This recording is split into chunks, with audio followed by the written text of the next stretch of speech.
Hi, welcome to the Northern Region MarketWatch, brought to you by RBI, Real Estate Business Intelligence, an MRIS company. We're going to dig into the most recent numbers from the Northern Region housing market, which includes the counties of Frederick and Washington in Maryland, Franklin and Fulton in Pennsylvania, Berkeley, Jefferson, and Morgan in West Virginia. Let's jump right in. As far as the numbers go, we're still playing on an uneven field with uniquely strong activity from last year's tax credit and fairly slow activity since the end of this year's tax credit. Newspapers warn of possible foreclosure moratoria, job growth is just barely in the black ink, and the midterm election cycle brought new leadership to Washington. Buyers are still armed with access to cheap loans and strong negotiating power. Recovery continues to crawl forward nationally. Locally, pending sales posted a minor 5.3% decrease from last October to arrive at 628 contracts written. Because of the effect of the 2009 tax credit, 2008 can serve as a better baseline. Since then, there was nearly 36% more purchase activity this October than there was in October 2008. Inventory levels were down 0.3% from last October as the number of active listings for sale shrunk down to 5,999 units. Again, since 2008, inventory has actually shrunk by 17.6%.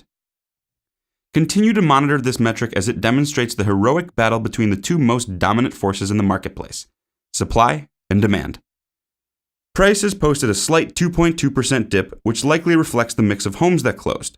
The October median sales price of $175,000 was only $4,000 less than last year at this time.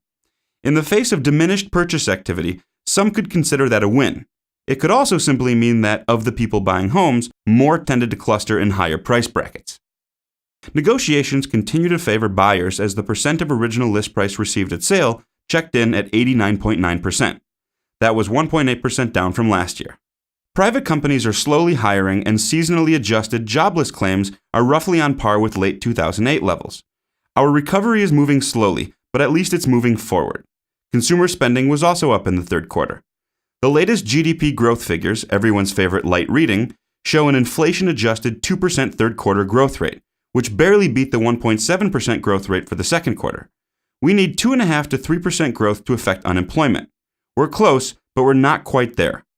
Stronger economic growth will drive new household formations and instill the confidence needed for current homeowners to move up and for current renters to consider ownership. That's the Northern Region Market Watch for this month. Tune in next month for the latest.